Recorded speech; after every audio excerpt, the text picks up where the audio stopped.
The last of the light was leaving the moor. Linnet Cara walked the drove road with an empty basket on her hip and a cold wind pushing at her back. She had gone to Marrowby to sell her dead mother's lace, and she had sold none of it, and now she was walking home with nothing but the long climb and the dark coming down. She did not mind the walk. She minded very little that had to be borne alone, and most things in Linnet's life had to be borne alone. The gorse stood black against a gray sky. One early star had come out over Harrow Edge, where the road bent sharp and fell away to the old slate quarry in the deep, still water that had drowned it years ago. She drew her shawl close. She put her head down. She began the climb. Then she heard the horse. It was wrong from the first note of it. A horse at ease makes one kind of sound. A horse in terror makes another, and this was the second kind. Hooves flung down hard and broken and uneven, coming fast, coming closer, coming from the top of the rise where the road ran on toward the edge. She stopped. She listened. And under the hoofbeats, she heard another sound, thin and high and small. A child. She dropped the basket. She ran. The road turned, and she came round the turn, and she saw it. A pony, gray with fear, its eyes rolled white, its ears flat to its skull, tearing down the slope with the wind in its ragged mane, and dragged along the stones beside it, one small boot jammed fast in the stirrup. A boy. He was on his back. The ground was pulling him raw. His arms were flung up across his face. He made a sound, but he made no words, not one. And that was the thing she would remember long after, the terrible wordlessness of him. They were coming straight for her, past her, if she let them. And beyond her, there was only the road, and the bend, and the black lip of Harrow Edge, and the long fall, and the water. Linnet did not think. There was no time in the world to think. She stepped into the road. She did not step out of it. She set her feet on the stones directly in the pony's path, and she threw her arms wide and made herself large, and she held her ground, though every bone in her was built to run. The pony saw her. It shied. It flung its head aside, and in the half-breath that had broke its line, she lunged. Her hands closed on the rein below the bit. The leather ripped through her fingers. Her feet left the ground. The world became stone and noise and the great hot heaving flank of the animal, and she was dragged, and she held, and the edge was coming. She could feel it coming, the place where the road ended and the air began. She threw her whole weight down against it. Down, she said, down. The pony screamed and twisted and fell. The pony went down on its side in a crash of stone, and the whole road seemed to shake with it. Linnet went down too. Her shoulder struck rock. Her head struck rock.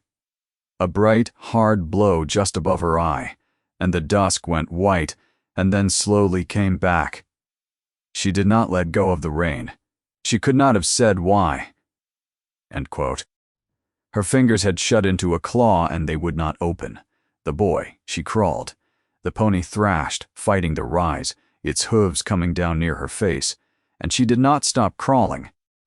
She reached the small boot wedged in the stirrup, and she twisted it and worked it, and it came free, and she hauled the child back by his collar, back and back over the stones until they were both pressed to the bank. The pony lurched up and bolted on into the dark, riderless now, and the drum of it faded, and then there was nothing but the wind, and her own ragged breath, and the boy. He was perhaps 7. He was very small. His face was white, and there was blood at his hairline, and his eyes were open and fixed on nothing at all. For one cold moment, she was certain she had come too late. Then he blinked. He drew one long, shuddering breath. And he began, very quietly, to cry. Linnet gathered him up. She held him hard against her, and rocked him the way you rock, a thing that must not be allowed to break. "You're safe," she said. "You're safe now. I have you." He turned his face into her shoulder and shook. It was then, holding him, that she felt the cloth of him. His coat was cold and torn at the shoulder, but the wool was fine, finer than anything she had owned in her life, finer than anything in all of Merrowby. There was silver at the collar. His ruined little boots were soft-stitched leather, and when one of his hands closed around her thumb, it was not the hand of a moor child. It had never held a hoe. She did not know his face. She did not know whose he was. But she knew, the way you know cold water before you touch it, that this was no common child. And she knew one thing more. In all of it, the dragging, the fall, the fear, he had not spoken a single word. Home was 3 miles, and she carried him every step of it. She left the basket where it had fallen. She left her mother's lace-scattered pail across the road. She wrapped the boy in her own shawl and held him to her chest, and walked, and her head throbbed where the stone had split it, and the blood dried in a stiff, dark line down her temple, and she did not once put him down. Twice he stirred against her. Both times she said the same 3 words into his hair, "I have you," and both times he went still again and trusted it, though he did not know her name, and she did not know his. Lark Hollow was dark, but for the one small window. She shouldered the door open. Linnet, her sister Nisa, was up off the stool at once. "You're bleeding, Linnet, your face. Not me." Linnet knelt at the hearth and laid the boy down in the firelight. "Him! Warm water, Nisa. The blanket off my bed. Quick, now." Nisa was 12, and she did not argue when her sister used that voice. She ran. From the far chair, the chair he seldom left these days. Their father spoke. "Whose child is that?" "I don't know." Selwyn Caro had been a schoolmaster once, before the debts and the drink and the long, slow falling of the Caros from the middle of things to the very bottom of them. His legs had gone bad, and his pride had gone worse. But his eyes were a schoolmaster's eyes still, and they moved over the boy on the hearthstone, over the torn fine coat, the soft ruined boots, and something in his face tightened. "Bring the light," he said. Linnet eased the muddied coat off the boy and wrapped him in wool, and the color came back into him slowly, the way warmth comes back into stone. He clutched something in one fist and would not let it go, even in sleep, a small dark thing carved of wood. She opened his fingers just enough to see. A little hound, worn smooth, its ears rubbed pale from years of handling. Someone had loved it soft. She closed his hand around it again. Then she carried the coat to her father. He turned it over in his ruined hands. He found the collar. He held it up to the firelight, and there, stitched in silver thread on the underside where no common eye was meant to look, was a badge, a stag, standing, and above its antlers, a thin, curved moon. Her father went very still. "Da! A stag beneath a crescent." His voice had dropped into a register she did not like. "Do you know whose mark that is, girl?" "No, Witchmere." He set the coat down on his knee as though it had suddenly grown heavy. "That is the stag of the house of Witchmere. The child on your hearth is the Duke's son." The fire cracked. Nessa had come back with the basin, and she stood in the doorway now and did not move. Linnet said nothing. She looked at the boy asleep in her mother's blanket, the carved hound locked in his fist, the Duke of Witchmere. Witchmere Hall, at the end of that avenue of limes she had walked past her whole life and never once entered, the greatest house in the county. And though she did not say it, though she pressed it down the instant it rose in her, the same house whose people, not 1 year gone, had spoken her name aloud in a bright, warm room full of candles and laughter, and crossed it off a list, and made of it a joke the whole of Merrowby still told over its ale. The last choice, that was the name they had given her. Her father was watching her. He had been in that room, he knew. "Linnet," he said slowly, "they'll have to be told. Tonight." She looked at the boy she had carried 3 miles through the dark. A Duke's son, alone, horsed 3 miles from his own gates, with the night coming down. Where had his people been? What had sent so small a boy out onto the moor, with no one at his side? She looked at the blood drying on her own hands. Yes, she said, they'll be told. What she did not know, what she could not yet have known, was that the man who would come down the moor road for his son was not the man the whole county believed him to be. And that he was about to do the one thing no one, in Marraby and Linnet Carrow, least of all believed a duke would ever do. The note went to Witchmere Hall that same night, carried by the hob boy from the next croft down, who ran the 3 dark miles gladly for a penny and the wild honor of hammering on a duke's door. Linnet wrote it herself, being the only soul at Larkhollow whose hand was steady and whose letters fair. Her father's doing, from the years before he fell, when he had taught both his daughters their reading as though they were gentry born. The letters had stayed with her like a second spine. It was one of the things Marraby held hardest against her. A poor girl who read thought herself above her station, and the village did not forgive it. "Your son is safe," she wrote. "He is at the Carrow Croft at Larkhollow, below Harrow Edge. He is warm and he is sleeping, and he is not badly hurt. Come for him when you are able." She did not sign her name. She told herself it was because a name did not matter. That was not the whole of the truth, and she knew it, sitting there with the boy's breath soft in the firelight. The whole of the truth was that she did not want the house of Witchmere to read, at the foot of that page, the name Linnet Carrow. She did not want them to know it was the last choice who had carried their heir out of the dark. Because that was the thing they had made of her, a year gone now. The old Duchess had done it, Verena the Dowager. When the young Duchess died and left the boy motherless and the house without a mistress, it was Verena who ruled that her son must marry again, soon and well, and drew up a list. Everyone knew of it. That was the way of such things. The daughters of the county went on to it, ranked and weighed like beasts at the Michaelmas fair. This one's blood, that one's portion, the other one's pretty face. Linnet had not been on the list. Linnet was never meant to be on any list. But there had been an evening at the assembly rooms in the market town. A bright, warm evening, candles the whole length of the hall, the gentry in their silks and the rest of Marraby pressed to the walls to watch their betters dance. Linnet had gone to help her aunt carry plates, in a borrowed apron, her hair pinned pling. And a girl she had known the whole of her life, Dessa Vane, the tanner's pretty daughter, who had a portion and a laugh like breaking glass, thought it a fine jest, before that whole listening room, to cry out that a name had been left off the Duchess's famous list. "What of our Linnet Carrow? She reads Latin, they say. She'd make a rare fine Duchess." And the room had laughed. And the Dowager Duchess Verena, tall, gray-eyed, cold as a church in January, had turned and looked at Linnet down the whole length of that hall. She looked at the borrowed apron. She looked at the plain hair and the mended sleeves and the hands that worked. She let the silence draw out until it hurt.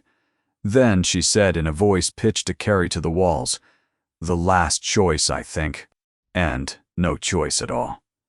And she had taken up a pen from the table, as though a list truly lay before her, and drawn one slow line through the empty air, and set the pen down again. The room had roared. Linnet had not wept. She stood there, with the plates in her hands, and her chin level, and gave them not one tear to carry home. But the name stuck, the way cruel names do. The last choice. Children sang it after her in the lane. It followed her to market and to church. It had cost her the one honest suitor she'd ever had, Aldous the wheelwright's son, who had walked out with her a whole summer and might have spoken, and who married a girl with a dowry instead, and would not meet her eye in the street thereafter. She had told herself she did not care, that she wanted no husband weighed out off a list, and would rather be no man's choice at all than some man's arrangement. And most days she believed it. Now the son of that very house slept in her arms, warm beneath her dead mother's blanket, one small fist curled tight around a carved wooden hound. The fire sank low. Nasa slept. Her father slept, his ruined legs propped on the stool. Linnet sat awake and watched the boy breathe, and thought what a strange machine the world was, that the road had carried her out at just that hour, that she had caught his cry beneath the hoofbeats, that of every soul in the whole county it should be her, the crossed-off name, the last choice, who held the Duke of Witchmere's only child alive against her heart. When the first gray light crept into the window, she heard it. Hooves, one horse, ridden hard, coming down the moor road toward Lark Hollow. She was at the door before he reached it. The horse came into the yard in a lather, its sides heaving like a bellows, and the man was down off its back before it had fully halted. He was tall, that was the first thing, tall enough that he stooped beneath the lintel, and he was dark-haired and dark-eyed, and his coat was black and heavy and gray to the thigh with the mud of a night's hard riding. An old scar ran through one eyebrow and put a small permanent question into his face. He had not slept. She could see that at a glance. He had ridden the whole black night, and he stood now in her yard like a man held upright by nothing but his own will. His eyes went past her into the firelit room and found the small shape on the hearth. Corin! He did not ask leave to come in. Dukes do not ask leave of crofters. But he stopped, one hand on the doorframe, and for the space of a breath, he did not trust himself to cross the floor. Linnet saw it. She stepped aside and let him by. He crossed the room in 3 strides and went down on one knee beside his son and laid his hand, a broad hand, scarred across the knuckles, very lightly against the boy's forehead, as though the child were made of something that might come apart in the grip. He held it there. His head bowed, and his shoulders, which had been up near his ears with a night's dread, came down. Only a little, only enough that a person watching very closely might have seen it. Linnet was watching very closely. "He isn't hurt," she said quietly. His head was knocked and his ankles wrenched. He slept the whole night through. The cold's out of him now. The Duke did not look up. He was dragged, his boot caught in the stirrup. "I got it loose." "You got it loose." He said it flat, not as a question, the way a man repeats a thing that will not yet fit inside his head. The boy stirred beneath his father's hand. His eyes opened. He looked up into the Duke's face, and something moved across his small features. Not fear, but a kind of shy, bottomless grief, terrible to see in a child. And he did not speak. He reached instead for the man's sleeve and held it, and with his other hand turned the little carved hound over and over, and said nothing at all. The Duke's gaze fell on the wooden hound. Something crossed his face and was ruthlessly put down, but Linnet had seen it. The flinch of an old wound touched, and she understood without being told that the small worn toy had not always been the boy's. "Corin," he said very low. "Corin, can you?" But the boy only pressed his face into his father's arm and was silent. And Linnet saw the thing that passed through the Duke then, swift and gone. The look of a man who has hoped, against all his own good sense, for one small thing, and been refused it again, and has grown wearily used to being refused it, and is ashamed of how much he had let himself hope. He mastered it. He got to his feet. He was very tall in the little room. He seemed to use up all the air of it. Nessa had shrunk back to the wall with the basin still in her hands, and even Selwyn Caro, who had faced down bailiffs and creditors in his day, sat straighter in his chair and held his tongue. "Who carried him here?" the Duke asked. "Linnet did," Nessa said before she could stop the words. 3 miles. In the dark, her own head bleeding, and she wouldn't set him down. She wouldn't. Nessa. Linnet said it gently, and the girl fell quiet. The Duke turned, and he looked at Linnet fully, for the first time. His eyes were very dark, and they were the eyes of a man who missed nothing. She felt them travel over her the way you feel a cold draft find you in a shut room, over the blood dried down her temple, over the fresh cut there that was already closing into the shape of a small thin crescent, over her plain dress and her mended sleeves and her chapped work-hardened hands. It was not an unkind look. But it was a thorough one, and she made herself stand still beneath it, and she lifted her chin, and she did not look away. "You stopped a bolting horse," he said. "I stopped this one, on foot. There was no other way to hand. You might have been killed. So might he," she said. "He was the smaller of us. It seemed the fairer trade." The Duke was quiet a moment. "He should be seen by a physician," the Duke said. "Soon, not tonight," she agreed. "He's had enough of being carried about by strangers for one day, even careful ones." Something almost like the ghost of amusement touched the hard mouth and vanished. "What is your name?" he asked. She had known. The question was coming, and it cost her something to answer it even so. She thought of the note she had left unsigned. She thought of a bright hall and a pen drawn slowly through empty air. "Linnet Caro," she said, and she watched his face to see what it would do. Something moved behind his eyes. Not the laughter she had braced against, not scorn, but something quieter and stranger. The checked stride of a man who has heard a word he half knows and cannot place. Caro. He held it an instant. Then, whatever it was, he set it aside, and his face closed smooth over it, like water over a dropped stone. He reached into his coat and drew out a purse. It was heavy. She heard the weight of it shift before she saw it. "You have done my house a service I cannot measure," he said. "Let me at least—" "No." The word was out before the purse had cleared his hand. He stopped. "Put it away, Your Grace." Her voice held steady, though her heart did not. "I did not carry a child 3 miles for coin. I'd have carried any child, the poorest, dirtiest brat in Marrowby the same, and asked nothing. You'll not make a purchase of it now, nor turn it into a thing that was bought and paid." She drew a breath. "If you must be grateful, be grateful. It costs you nothing, and is worth a great deal more. But put the money away." For a long moment the Duke of Witchmere looked at her. Then, slowly, he put the purse back inside his coat. "I see," he said. And she had the odd, unsettling sense that he truly did.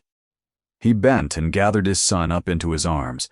The boy came without protest, curling into the black coat small against the breadth of the man, the wooden hound still fast in his fist. The Duke stood as easily as if the child weighed nothing, and turned toward the door. There he paused. He was not in his bed, he said, not quite to her, not quite to the room, as though the words were dragged out of him against his own will. He is never where he is set to be. Since his mother, he goes out. He goes searching. I have never learned what it is he goes to find. He stopped short. He had said more than he intended, and she watched him know it. "Good day, Miss Caro.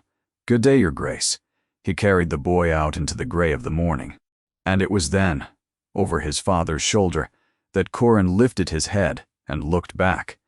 His eyes found Linnet across the little room. He did not weep. He did not call out. He had no words to call with. But he lifted one small hand up off the black coat and held it out toward her, open-reaching, and held it there, all the way, until the door closed between them.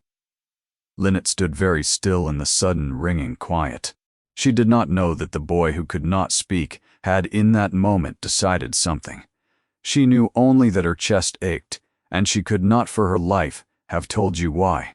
The sound of the horses faded down the moor road and was gone, and the morning came up gray and ordinary over Lark Hollow, as though nothing whatever had happened in the night. Linnet went on with the day, because the day did not care.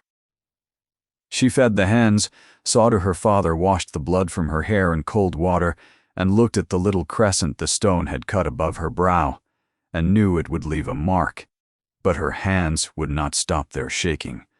Twice she set a thing down and forgot she had. And once, hanging the shawl she had wrapped him in by the fire, she had to sit suddenly and press her fingers to her mouth and breathe until it passed. The village had it by noon. Villages always do.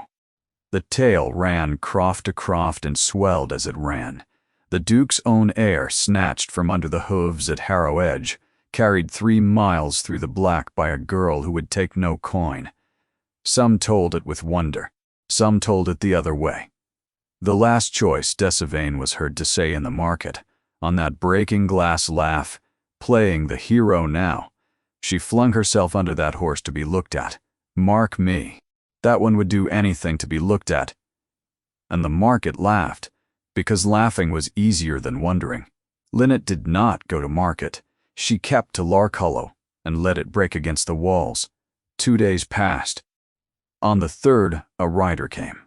He wore the Witchmere livery, the silver stag on its dark ground, and he sat his horse in the yard without dismounting, and handed down a folded paper sealed with grey wax. Linnet broke it in the cold light of the doorway. The hand was no servant's hand. It was strong and black and steeply slanted, and it was short. Miss Caro, it read, "My son has spoken. He has not spoken since his mother died, 13 months since, and the physicians had given up hope of it. This morning he said 3 words. He said them to no one in the room. He said, 'The lady came.' He will not tell us who he means. I believe that I know. I am asking you to come to him. My carriage will be at your door within the hour of your word. Witchmere." Linnet read it through twice. Then she looked up past the waiting rider, down the long road to the great house at the end of the avenue of limes, the house that had struck her name from a list and made a public jest of her before the whole county, the house that was now asking her, in a duke's own hand, to walk in at its doors. The carriage came within the hour, black, well sprung, a pair of matched bays, a driver in Witchmere silver. Linnet had never ridden in such a thing. She sat very straight with her mother's shawl about her shoulders and watched the moor slide past the glass, and would not let herself marvel at any of it, because she would not give the day the satisfaction. She had worn her best, which was not fine. A grey wool gown, clean and mended, her hair in a plain knot. She had thought about the little crescent cut above her brow and decided against hiding it. Let them see it. She had come by it honestly, which was more than could be said for much of what hung on the walls of the house she was going to. The avenue of limes she had walked past 100 times from the road. She had never once gone up it. The bare grey trees closed over the carriage and then fell away, and there was the house. Witchmere Hall was pale stone, and it was vast beyond anything she had a measure for. It had more windows than the whole of Marrowby. A straight old butler met her at the door, and led her without a word through halls that smelled of beeswax and cold flowers, over marble that rang under her plain shoes, past paintings of dead Witchmers looking down their painted noses at her as she went. She kept her chin level. She had been looked down upon by better than paint. She kept telling herself she would not feel small. She had carried the air of this house 3 miles in the dark, and every soul beneath its roof was in her debt. She very nearly managed it. The butler brought her up a great stair, and along a gallery to a door, and opened it, and stood aside. It was a bedchamber, high and dim, the curtains half drawn against the morning, and in a bed that could have slept 4, propped against a bank of white pillows and looking smaller than ever inside it, was Corin. He saw her. For a moment he did not move. Then he came up out of the pillows as though something had pulled him, his face breaking open. Not quite a smile, but a kind of wild relief, and held both arms out to her across the great bed. Linnet crossed the room and gathered him in. He held her round the neck, hard, the way he had on the moor, and she felt him shaking, and rubbed his back and made the low, wordless sounds you make to a frightened child. Over his shoulder, she saw the carved wooden hound where he had dropped it on the coverlet to reach for her. "You came," he said. His voice was small and rusted from long disuse, and it went into her like a blade. 3 words, and she understood at once the whole weight of them, that this was a boy who had said nothing to anyone for over a year, and had spent that silence on the lady came, and was spending his voice, now again on her. "Of course I came," she said. "I said I had you. I meant it."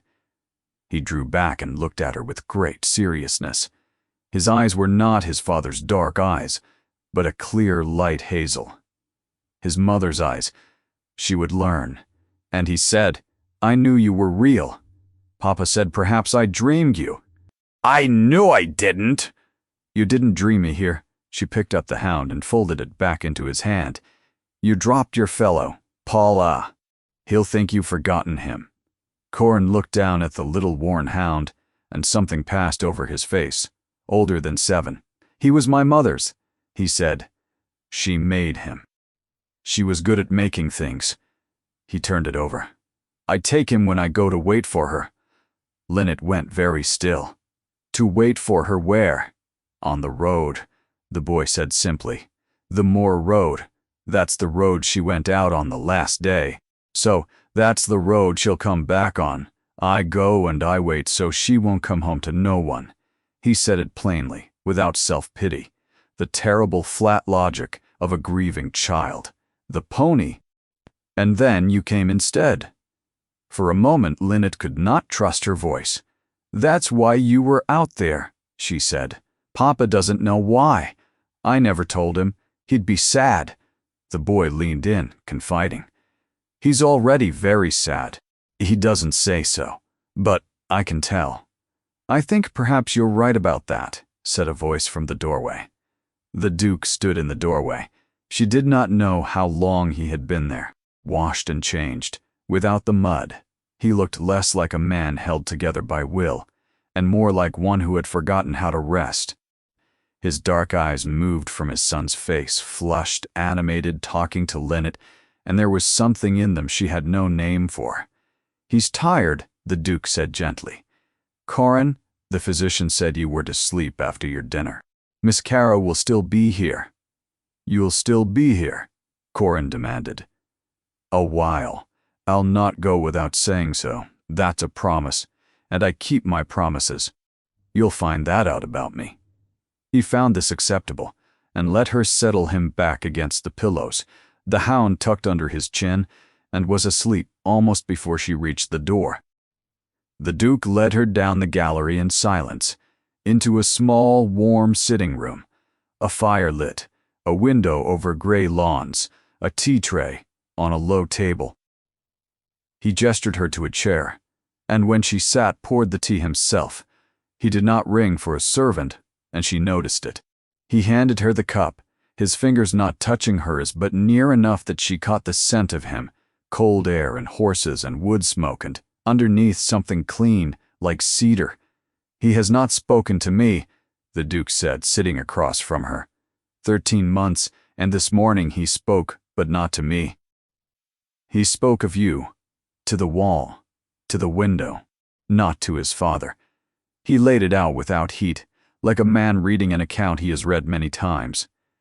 "And just now, through that door, I heard him tell you in 5 minutes more than he has told me in a year, where he goes, why, that his mother made the hound." His jaw worked once. "I did not know she made the hound." "He's frightened to make you sad," Linnet said. "He told me. He carries your grief for you, because he thinks you can't carry it yourself." "That's a great weight for a small boy." The Duke looked at her for a long moment. "You are very direct. I'm told it's my worst fault." She set the cup down. "I'm told a great many things about myself in this county, Your Grace. I've stopped listening to most of them." "Yes," he said. "I imagine you have." He set down his cup and leaned forward, elbows on his knees, and when he spoke again his voice had changed. "Miss Caro, in this room, I would rather you say what you think than what is proper. My name is Emeric. In this house they call me Witchmere, and I have begun to feel I am not a man at all, but a house, a set of walls people want things from. I would take it kindly to be spoken to as a man in here. At least by you." She did not know what to say to that, so she said nothing, which she had found was usually wiser. "I know who you are," he said. Linnet's heart went still. "When you gave me your name this morning, I knew it, though it took me a moment to place from where, Caro. My mother keeps her lists. I have seen them." His mouth twisted. "A year ago, when my wife had not been a 12-month dead, My mother decided I must marry again, thoroughly, and without asking me. She made a list of the county's daughters, and there was an evening at the assembly rooms, which I did not attend, being still in my blacks, at which a girl was mocked before the whole room, a poor girl who could read. My mother crossed her name from the list and named her aloud, the last choice, and no choice at all, and the room laughed. He looked up at her. "That was you, that was me," Lynette said. "I heard of it a week after, from a footman who thought it a fine joke. I did nothing.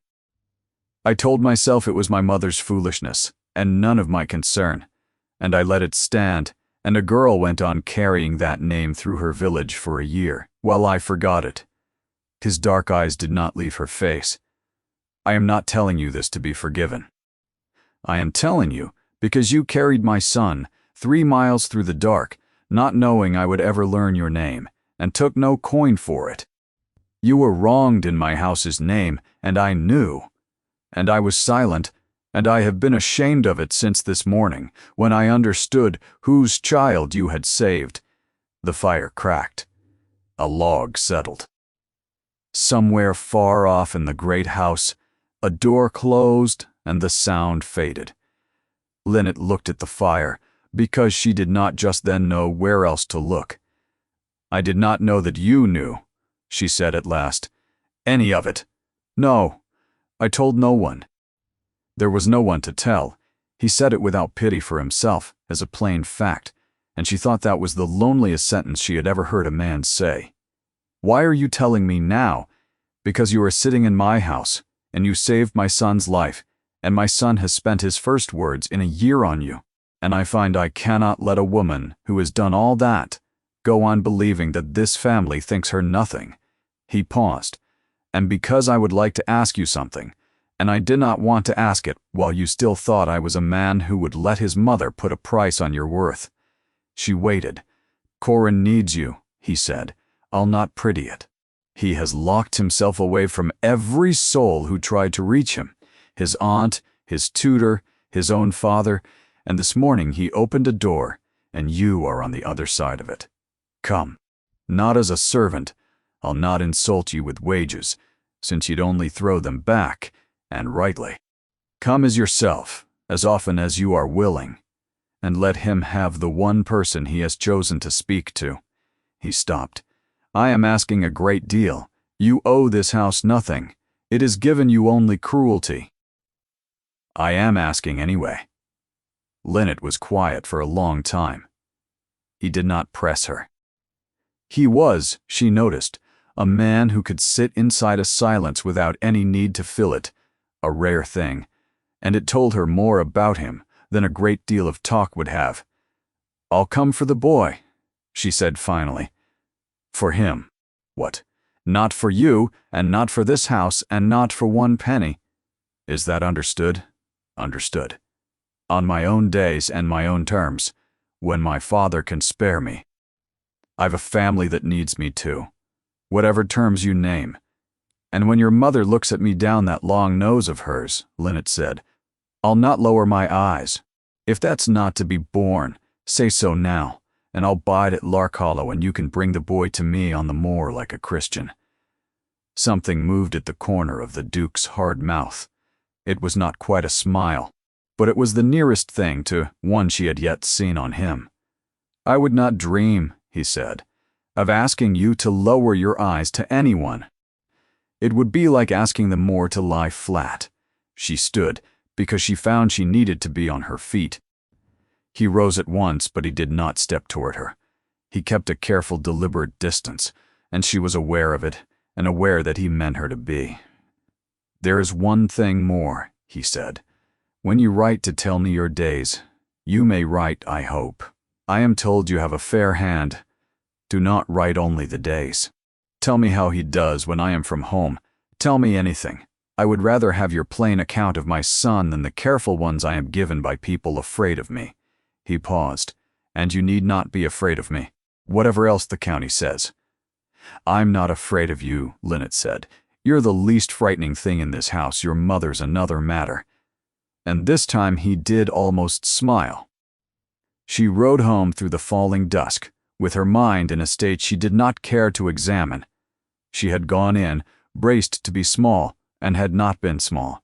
She had gone in hating the house, and still hated it, but the man inside it was not the house, and that was a complication she had not planned for, did not want, and could not now set down. The moor went dark past the glass, and Linnet Caro, who had told herself for a year that she wanted to be no one's choice, tried very hard not to think about the fact that a duke had asked her to write to him, and that she already knew she would. So it began. She went to Witchmere twice a week that first month, then without either of them quite deciding it, 3 times, on her own days, in her own grey gown, up the great stair past the disapproving paint with her chin level to sit with Corin. She read to him, and found him a clever child, under the grief, quick and strange and funny the way lonely children are. He came back to himself by inches. The pale look left his skin. He laughed once at something she said, then clapped both hands over his mouth, astonished at the sound, as though he had thought that door in him nailed shut for good. The Duke was often there, not intruding, but at the edge of a room, in a chair by the window with a book he did not read near enough to hear his son laugh. Each time he walked her down to the carriage himself and kept his careful distance, and each time she looked at him through the glass as it pulled away, and felt something turn over in her chest that she was very careful not to name because she could not afford to. The letters came between the visits, short and dry at first, then less dry. He wrote of Corin a word regained, a night slept through. Then of other things, a book he thought she would argue with, a tenant's roof mended, a lamb pulled through a hard berth, the herons back at the flooded quarry, now the frosts had eased. She wrote back the same evening always, the plain truth of the boy as he had asked, the farm, her father's better days and worse, a stray cat that had adopted the Caro hearth and would not be dislodged. She never wrote of money. He never mentioned it. That subject had closed itself by silent agreement. She learned his mind through the letters, and it surprised her. She had thought a duke a dull, weighty thing. He was neither. Dry and exact, and, underneath, unexpectedly gentle, with the same affliction she had, the habit of saying the true thing rather than the easy one. She would set his letters down and find she had been smiling at the fire, then fold them small and put them away and tell herself sharply they were letters about a little boy, and nothing more. She was lying to herself, and part of her knew it, and she went on doing it, because the alternative frightened her. Then, in the 3rd month, the complication arrived. Her name was Lady Corisande Merrick, and she came to Witchmere Hall in a carriage with a crest of its own and 4 white horses, and the whole county knew of it within the day. She was the widow of a viscount, young still, and beautiful in the way that cost a great deal of money to maintain. Pale gold hair, a soft, low voice, a way of laying her hand on a man's sleeve, as though she had every right to it. She was well born, she was rich in her own settlement. She understood to her fingertips exactly what a duke's wife must be and do, and she had been invited. Linnet did not need to be told by whom, by the Dowager Duchess Verena. Linnet met her on a Tuesday, in the gallery, coming from Corin's room. Lady Corisande looked at her the way one looks at a servant who has come in the wrong door. "You are the girl," she said pleasantly. "The one from the accident. How good of you to keep the child amused. He is so fond of his little diversions." She let her gaze travel, without haste, over the grey gown and the mended sleeves and the small crescent scar at the brow. "Do send to the housekeeper, if you require anything for your trouble.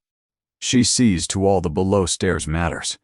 And she passed on down the gallery in a soft rustle of silk, having put Linnet in her place so neatly and so gently that there was nothing at all to take hold of.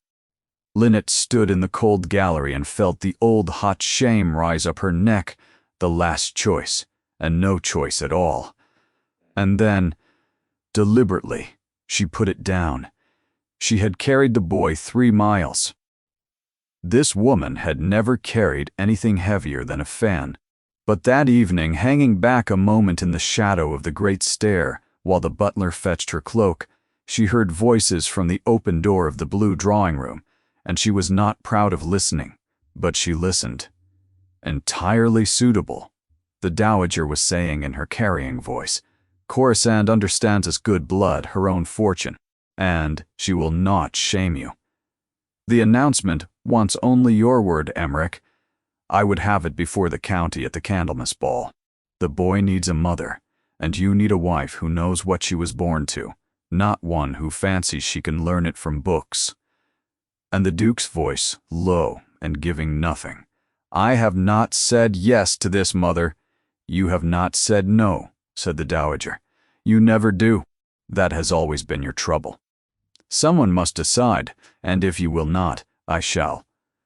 Linnet took her cloak from the butler and went out to the carriage and rode home through the dark, and she did not cry, though there was a stone where her heart should have been. The announcement wants only your word. She had known from the very first day what this could ever be. She had known the size of the gulf. She had told herself she wanted no part of any of it. And now the gulf had a face, and a soft voice, and pale gold hair, and a date at Candlemas, and Linnet Caro lay awake at Lark Hollow that night, and understood, at last, and too late, exactly how much she had let herself want the thing she had sworn she did not want at all. The summons came 3 days later. It was not from the Duke. It was a single line on heavy paper, in a hand Linnet had cause to remember. "The Dowager Duchess of Witchmere will receive Miss Caro on Thursday at 3. And it was less a request than a sentence handed down. Linnet showed it to her father. Selwyn Caro read it, and his ruined face went tight, and he said, "You need not go, child. You owe that woman nothing but the memory of a cruelty." "I'll go," Linnet said. "Linnet, she branded me before the whole county with the tray still in my hands. The lot let her think I'm afraid to take tea with her now. I would rather she look at me over a cup than let her believe she frightened me off." She folded the note. "Besides, if she means to say her piece to me, I would as soon hear it to my face as have it whispered round the market." She went on the Thursday in her grey gown. The dowager received her in the blue drawing-room, the same room Linnet did not doubt, in which the announcement had been all but promised. Verena, Dowager Duchess of Witchmere, was tall and thin and straight, and she had her son's dark coloring gone to iron and eyes of a pale cold gray that his were not. She did not rise when Linnet came in. She let her stand a moment, and then indicated a chair with 2 fingers, as one might indicate where a parcel should be set down. "Sit, Miss Caro." Linnet sat. The dowager poured tea with a steady hand, and passed it without once looking at her, and sat back and studied Linnet over the rim of her own cup with the frank, appraising rudeness of a woman who has never in her life been made to answer for a look. "You have grown bold," she said at last, "and now you come and go from my son's house as though you had the freedom of it." The pale eyes did not blink. "Let us not fence, Miss Caro. You are an intelligent girl. That was always your difficulty. A poor girl has no business being clever. It only makes her discontented, so I will pay you the compliment of speaking plainly. My son has been writing to you. Do not trouble to deny it, the whole house knows. A duke does not write weekly to a farmer's daughter over a child's cough. I have held my tongue believing it would burn itself out. It has not. And so I must put it out myself before it does damage that cannot be undone." "You may say your piece, your grace," Linnet said. "I'll hear it. I'll not promise to be moved by it." The dowager's mouth thinned. "I have buried one daughter-in-law," she said. Aurelie, a pretty gentle creature who wept in corners and could not manage a household of 40 souls, and died of a low fever little more than a year gone because she had not the constitution for a great house or the spine for a great name. My son mourns her still. I do not intend to bury another woman who was never bred to this weight. A duchess is not a wife, Miss Caro.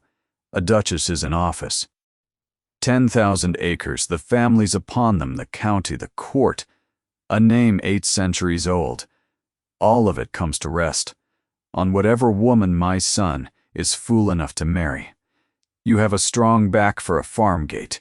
You have none at all for that. It would break you inside a year and take my son's happiness and my grandson's second chance down with you when you fell. She set her cup down. She leaned forward. So I will tell you plainly what I came to tell you.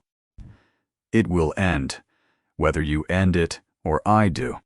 If you have the wit I credit you with, you will end it yourself, cleanly, now, before the talk grows worse and your name is ruined past mending, and no honest man in this county will take a girl the Duke of Wychmere trifled with and set aside.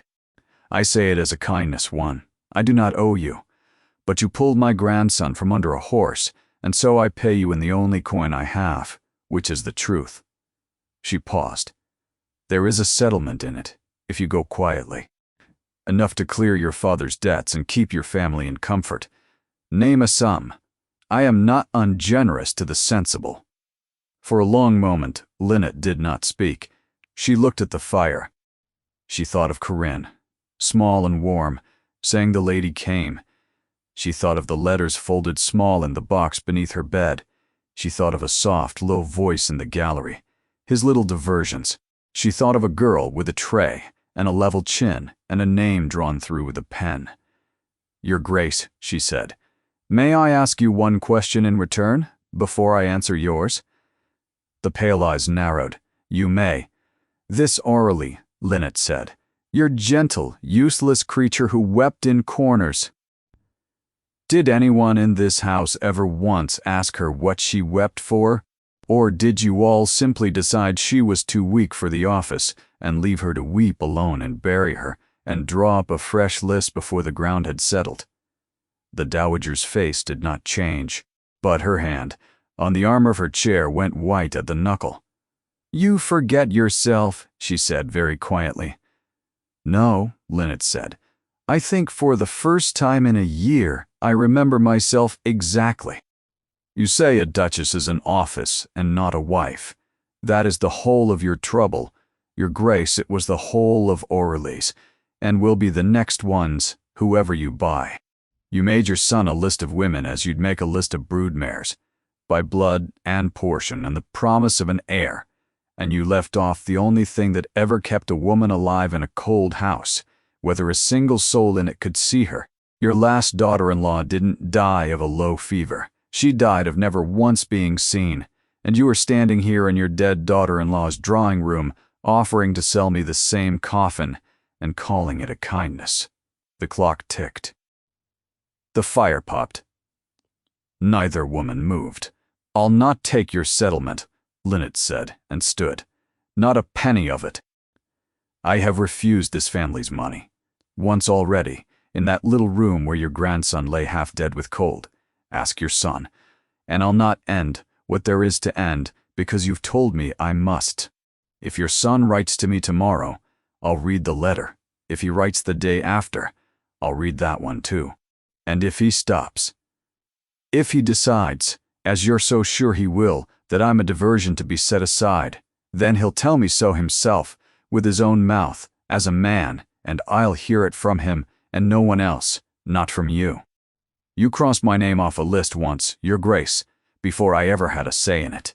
You'll not do it a second time. She drew her breath. Thank you for the tea. She walked out. Her legs were shaking under her the length of that long marble hall, and she did not let it show by so much as a tremor. The old butler showed her out, and he did not meet her eyes, and she thought, he heard. He'll tell it below stairs by supper. Country people talked. So did butlers. The carriage was gone. The dowager had not troubled to keep it for her. Lynette walked the 3 miles home in the cold, over the moor past Harrow Edge, where the herons stood gray and still in the low water. And she did not cry, not once, though there was a stone in her chest the whole long way, because she was almost certain now that she had just talked herself out of the only thing she had ever let herself want. She was sure the dowager would tell him, sure of it, walking home, sure that night, lying awake to her father's uneven breathing through the thin wall. Verena would tell her son that the farm girl had sat in the blue drawing room and spoken of his dead wife's loneliness to his face, and he would be angry, as a man is angry when a stranger touches the rawest place in him, and that would be the end. Or worse, he would not be angry. He would simply see, as his mother saw, that it had gone too far, that a duke does not write weekly to a girl who lectures dowagers on love, and he would do the sensible thing, the thing his whole life had trained him to do, and set her quietly aside, the way a great man may set aside anything he chooses. And there was Lady Corisande, pale and gold and suitable, waiting in the wings with a date at Candlemas, wanting only his word. She waited for the letter that would end it. It did not come. 2 days passed. No letter. She told herself he was busy. A duke had 10,000 acres. 4 days. No letter. No summons for a visit. No folded paper in a strong black hand. She began against her own will to listen for horses on the moor road, and to be a fool each time the wind moved. And it was only the wind. A week. Nothing. The visits had simply stopped, as though a door she had grown used to finding open had been shut and bolted while her back was turned. She did not write to him. Her pride would not let her, and neither would her fear. For as long as she did not write and get no answer, she could tell herself he was only silent and not gone. A letter unsent could not be a letter refused. The village had it, of course. The Candlemas ball was the talk of every hearth. The duke's to announce his lady. They said, a viscount's widow, grand as you like, 4 white horses. And Desavain at the market, on her breaking glass laugh. And won't our last choice be sorry now? Played the fine friend up at the hall all winter, and she'll be back to gathering nettles by spring. Mark me, as if a duke would ever. On the 9th day, Linné went out to the moor. She did not go to gather anything. She went to Harrow Edge, to the place above the flooded quarry, where she had stepped into the road and thrown her arms wide and refused to run. The herons had gone. The water lay flat and gray and told her nothing. She sat on the cold stone at the very lip of the drop where a boy had so nearly gone over, and she looked at the place where the road ended and the air began, and she thought about how she had chosen a hard, true thing over a soft, easy one, and how the hard, true thing sat now in her chest like the stone she was sitting on, and would not get warm. She had done right, she was sure of that. She was less sure, sitting there in the failing light, that being right had ever once, in the whole of her life, kept a single person warm. The sun was low and red behind the trees when she finally rose to walk home, stiff with cold, and it was then, coming back through the edge of the wood, that she saw the horse. It was a tall gray, its reins looped over a low branch, cropping without conviction at the frozen grass, and beside it, hatless. In a heavy riding coat gone dark at the shoulders with the damp, his boots caked from the moor and his dark hair disordered by the ride, stood the Duke of Wychmere. Then it stopped walking. He looked as though he had not slept in days. There were shadows under the dark eyes, and the old scar through his brow stood out pale against a face gone thin. He did not step toward her. He stood by the gray in the last of the light and looked at her as though he had ridden a long way to do exactly that. "Miss Carow," he said. "Your Grace." Her voice came out steadier than she felt. "My mother told me what she said to you," he said, "in the blue drawing room, and what you said to her. Here it is," Linnet thought. "Here is the ending. Come at last on a gray horse." "Then you know I spoke of your wife," she said, and made herself say it level. "To your mother's face, I'd no right to it. I'll not take it back, but I know I'd no right." "No," he said. "You had no right at all. You were also correct in every particular, which is a great deal worse." The wind moved in the bare branches.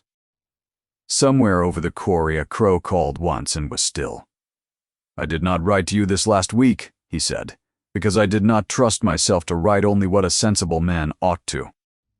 Something has changed, some while ago if I am honest, and I have been a coward about it. I gave you my word that first day, that I would not insult you with wages or purchase or offers, and I have spent the whole week trying to keep that word and still say what I must. There is none. So I stopped trying to be clever and got on a horse. Your Grace, Emeric, he said, you promised me that once in a warm room. I am holding you to it now in a cold one." She said nothing. Her heart had begun to beat so hard she was sure he must hear it. "My mother has arranged a marriage for me. You know it. The whole county knows it. Lady Corisande Merrick, well-born, rich, everything a duchess is meant to be. She has wanted only my word for weeks." He paused. "I gave her my answer 3 days ago. It was no." Linnet stood very still. "I told my mother that I had married once for suitability," he went on, "that Aurelie was suitable in every particular her list could measure, and that I stood at her graveside knowing I had let a gentlewoman die of loneliness in my own house because I had treated a marriage as an office and a wife as a fixture, and never once in 7 years sat down across from her and asked her what she wept for. You said that to my mother. You did not know you were saying it to me as well. But you were, and I have not slept since. I will not do it again.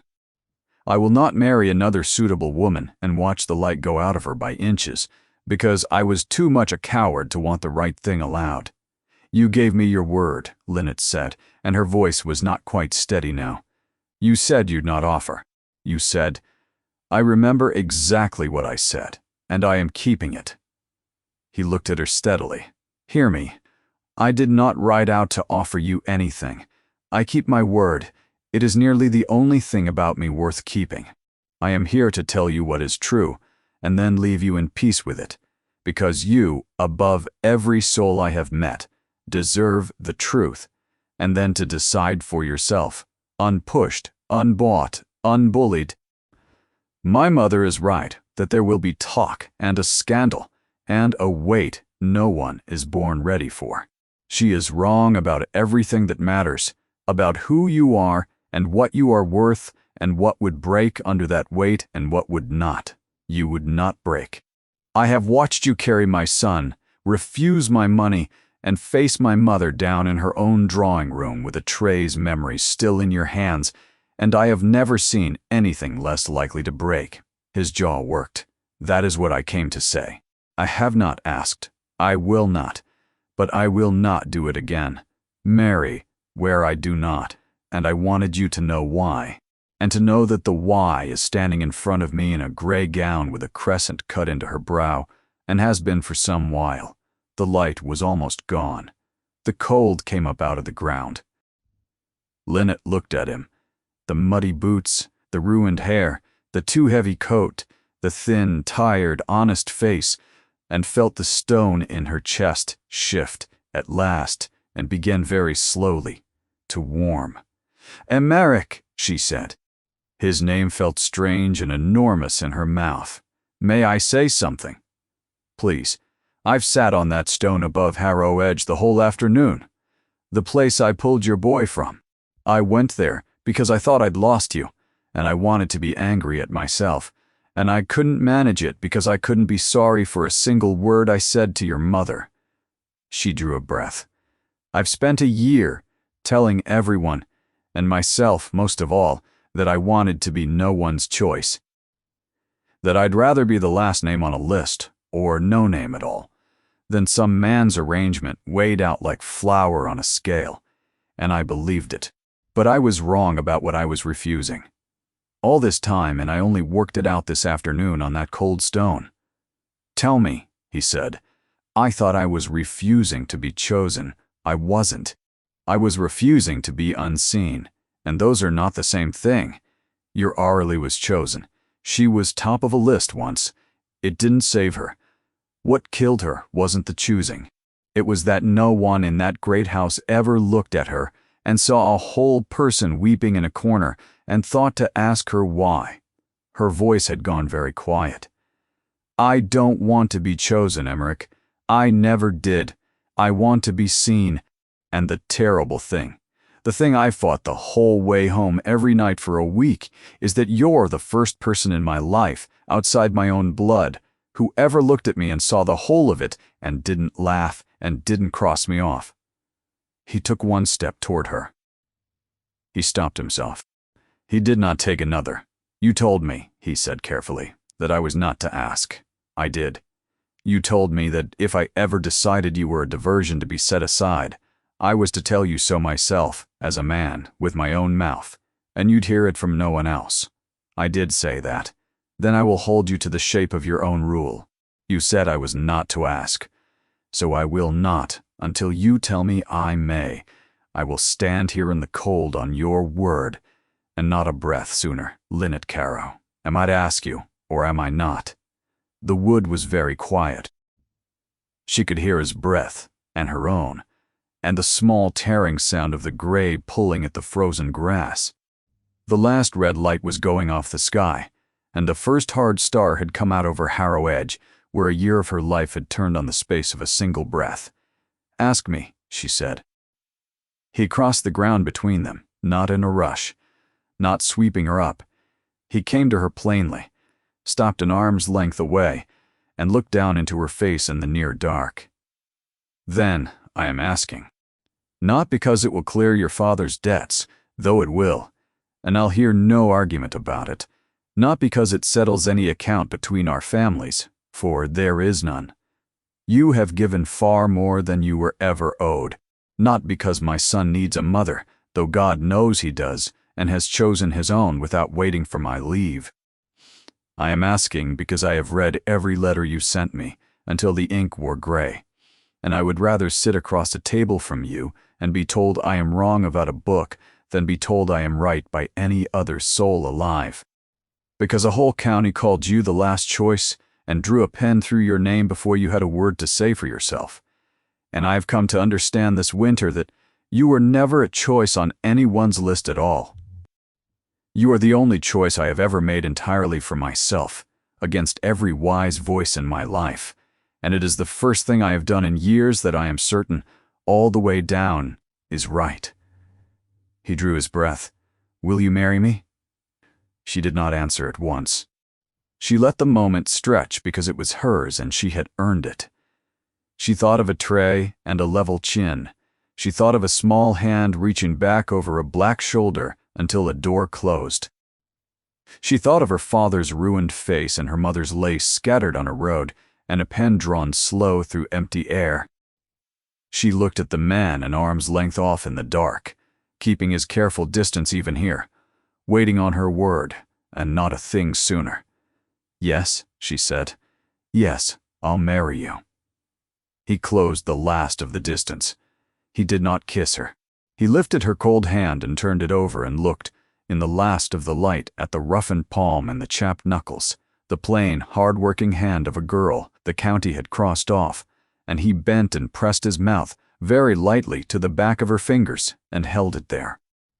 Then he straightened and looked at the small crescent scar above her brow and touched it once with his thumb, gently, as though he had known all along whose mark it was. "Come," he said. "You're frozen through. Ride back with me. I'll speak to your father tonight."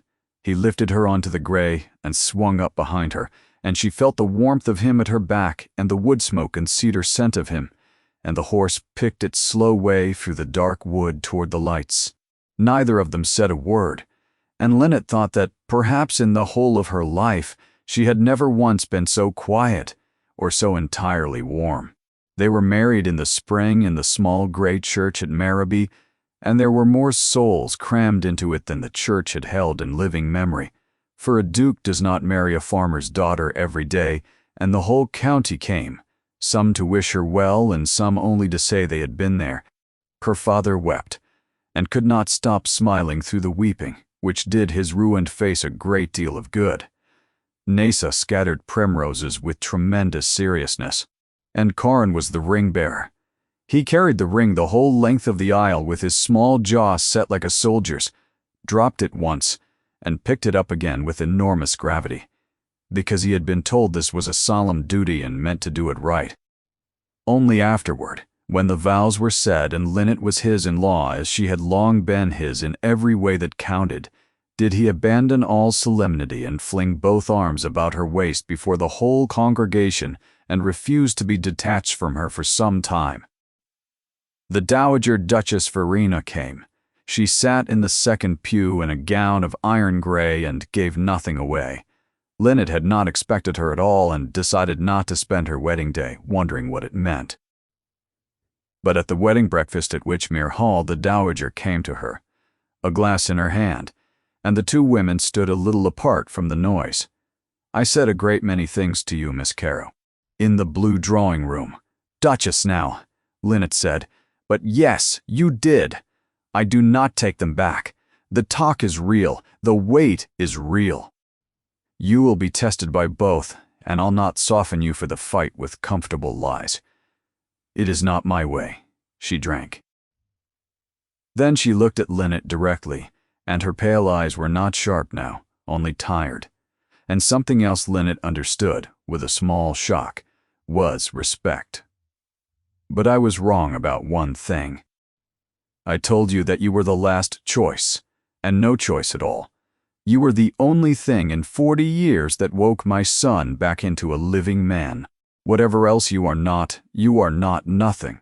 And it was small of me to have said so, and smaller to let a name I coined in temper follow a girl through her own village for a year. I am too old to say I am sorry gracefully. Consider it said badly, which is the best you will ever have from me." A pause. "Welcome to the family. God help you. You have chosen the harder life, and I begin to think you knew exactly what you were choosing, which is more than most who marry in ever do." She inclined her head, a hand's breadth, and walked away, and never spoke of it again. She never grew warm. It was not in her. But she was, in her own iron way, an ally from that day. When a certain baroness tried, at a London rout some months later, to make a public fool of the new young duchess, the farm girl said with a laugh loud enough to carry, it was Verena who cut her dead before 6 witnesses, in a voice of such glacial contempt that the tale was round the whole season by morning, and no one tried it twice. And when Desavain, who had once raised a laugh at a girl's name in a bright hall, met the Duchess in the Marrowby Lane that summer and curtsied very low, her face stiff and red, Lynette only stopped and asked kindly after her mother and passed on. It cost her nothing and was worth a great deal more. There was one thing more, and it came to her by accident in her first autumn as Duchess. She had gone down to Marrowby to visit her father, who no longer lived at Larkhollow.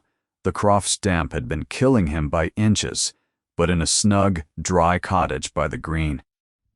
She found him not in his chair but upright at a table, a slate before him and 3 village children about him teaching them their letters, his ruined face lit as she had not seen it since she was a girl.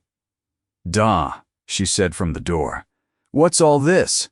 "The school," he said, as though she must surely know. "The Duke's school. Did he not tell you?"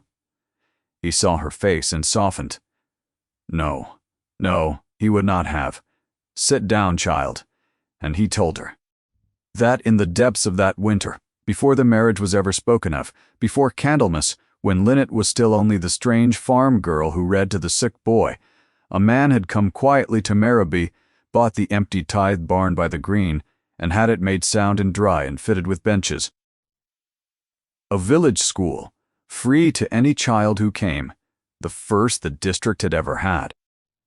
And the man asked to be its master with a salary that cleared the Caro debts at a stroke, and gave a broken schoolmaster back the one thing he had thought gone forever, his work and his dignity, was Selwyn Caro. He would take no thanks, her father said. The man he sent wouldn't even give me the Duke's name. I had it out of the mason after. He said only that the cost was met, and that a county that laughed at a girl for reading could do with somewhere its children might learn to. The old man's eyes were wet. I did not know it was him until the mason let it slip, and by then you were already his. I thought you should know what manner of man you married. Not the one the county thinks it knows, the one who mends a broken schoolmaster in a village he does not live in, over a cruelty done to a girl he had barely met, and tells not one living soul. Linnet walked back along the lane in the low autumn light. She did not weep. It was not that kind of feeling. She did not hurry. It was not that kind either. She walked and she thought. She said nothing of it for a week. She said it one evening in December when they sat by the fire, and Corin slept upstairs, and the snow came down soft against the tall windows. Imeric, the school at Marrowby. You built it before you ever spoke of marrying me, when I was still nothing to you but a girl who read to your son. You gave my father back his life and told him he wasn't to know it was you. I paid for a barn to be made dry, he said, not looking up from his book.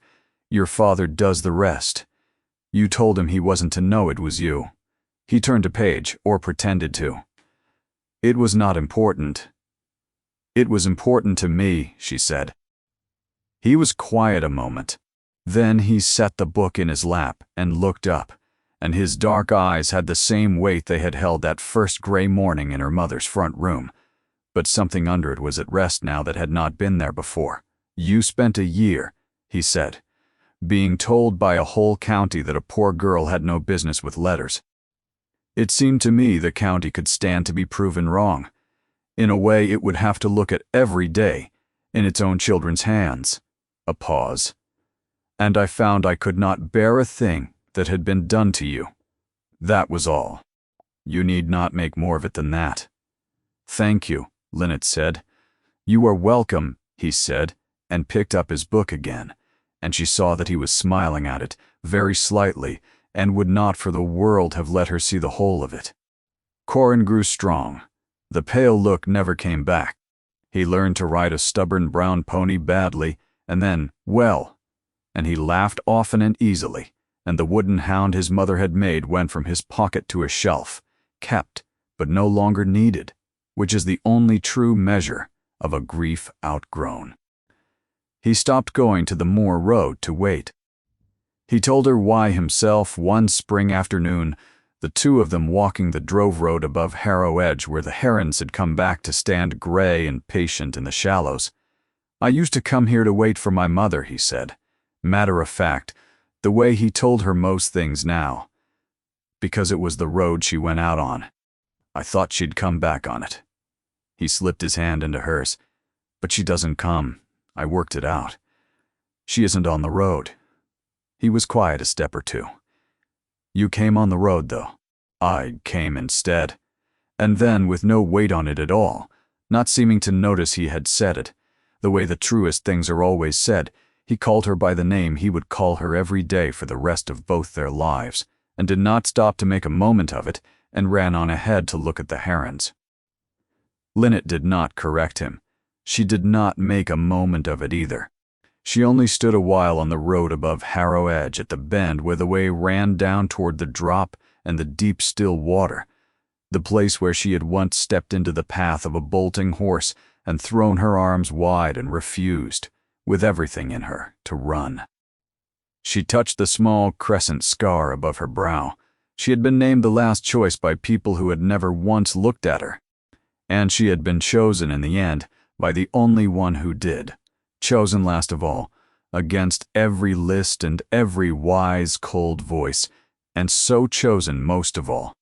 Down the lane, smoke rose soft from the chimneys of the great house at the end of the avenue of limes, and there at the door, not because it was his duty, not because anyone had told him she was coming, but because he had heard the gate and had chosen, as he chose every day, to be there.